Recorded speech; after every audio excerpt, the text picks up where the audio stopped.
নমস্কার, আশা করছি আপনারা সকলেই খুব ভালো আছেন। আমার নতুন একটি ভিডিওতে আপনাদেরকে অনেক অনেক স্বাগত জানাই। আজ বৃহস্পতিবার, সকাল এখন 11টার মতন সময় হয়ে গেছে।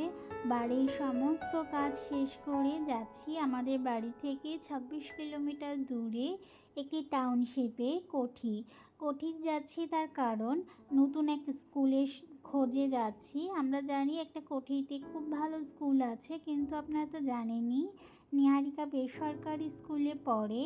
এখানে সরকারি স্কুলও আছে আমার গ্রামে, মানে আমি যে গ্রামে থাকি সেই গ্রামেই 5-6টা গ্রাম ধরে একটা সরকারি স্কুল থাকে। এখানেও ঠিক সেরকম আমি যে গ্রামে থাকি সেই গ্রামেই আছে সরকারি স্কুল, যাকে ঘিরে নাকি 6টা থেকে 7টা গ্রামের বাচ্চারা আসবে এই স্কুলে পড়তে।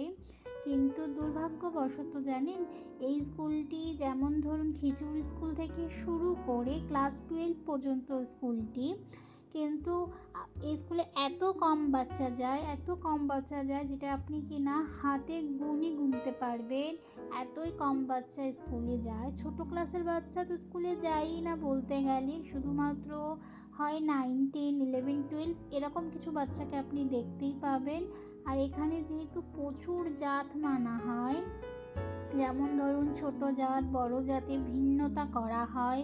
আমরা যেমন ছোটোবেলায় ঠাম্মা দিদিমাদের কাছ থেকে খুব গল্প শুনতাম না জাতের, ঠিক সেরকম এখানে আমি এই যুগেও আমি এই সময় এসে দাঁড়িয়েও আমি জাত দেখতে পারি।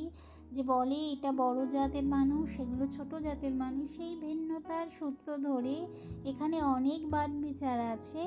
থাক, সেই সব কথা নয়, অন্য কোনো দিন আপনাদেরকে বলবো। কিন্তু এসছি এই একটা স্কুল, আমরা যে স্কুলের খোঁজে এসছি এবং স্কুল থেকে আমাদের প্রোভাইড করা হয়েছিল এই স্কুলটি, এবং এসে আমরা কথাই আজকে বলতে এসছিলাম। কিন্তু আমরা যেহেতু এই জায়গাটার ব্যাপারে তেমন জানি না, এই জায়গাটা কোথায় স্কুলটাতে খোঁজে যখন এসেছি জানতে পারলাম ভেতরে যে এটি হচ্ছে ছোট স্কুল, মানে নার্সারি, এলকেজি, ইউকেজি বাচ্চাদের জন্য স্কুল।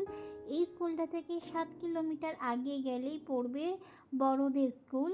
আমরা এখন যাচ্ছি সেই স্কুলটার খোঁজে, কারণ এই স্কুলটার বাইরে সাইনবোর্ড দেখেই আমরা ঢুকেছিলাম জানেন।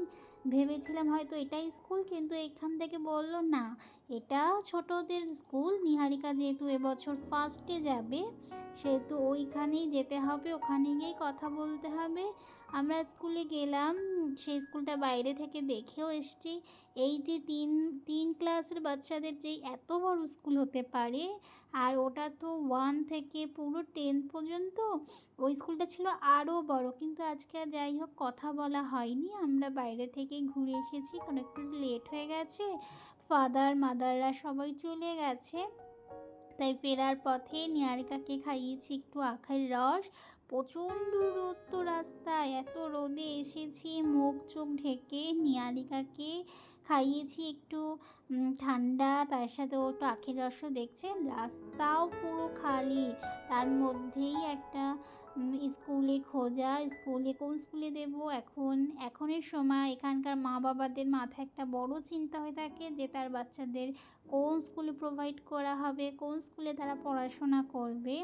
কি জানি কবে যে আমার মেয়েটার কি হবে, কবে স্কুলে ভর্তি করব এখনও জানি না। অবশ্য হাতে এখন পুরো এপ্রিল মাস আছে, এপ্রিল মাসের মধ্যেই কোথাও না কোথাও ওকে আমি অ্যাডমিশন করাবো। আচ্ছা, এই যে স্কুলটায় গেছিলাম, এই স্কুলটা হচ্ছে নাম সেন্ট ক্লায়েন্ট। এটি একটি খ্রিস্টানদের স্কুল। আর জানেন এখানে কিন্তু পরীক্ষা দিয়েই আপনাকে অ্যাডমিশন করাতে হবে। ওকে আগে পরীক্ষা নেওয়া হবে, তারপরে ও কিন্তু স্কুলে অ্যাডমিশন পাবে। যে পরীক্ষা নেওয়া হবে সেই পরীক্ষায় যত গ্রেড ওরা দেবে সেই গ্রেডের ওপরেই ওকে কিন্তু পড়াশোনা করতে হবে, এমন কিছু নিয়ম ওরা বলেছেন। চলুন তাহলে আজকে এখানে একটু দাঁড়িয়েছি, চলেও এসেছি স্কুল থেকে অনেকটা দূরে। ওকে একটু রাস্তার মাঝখানে খাইয়েছি আখের রস, নিয়েছিলাম জল, একটু ওকে নিলাম ঠান্ডার লস্যি। চলুন ধরেছি এবার বাড়ির পথ। এবার যাই বাড়ি। দেখছেন রাস্তা পুরো খালি, কেউ নেই রাস্তায়, এত গরম, তবুও তো বাচ্চা স্কুল যাওয়ার জন্য আমাকে ভর্তি করতেই হবে বলুন।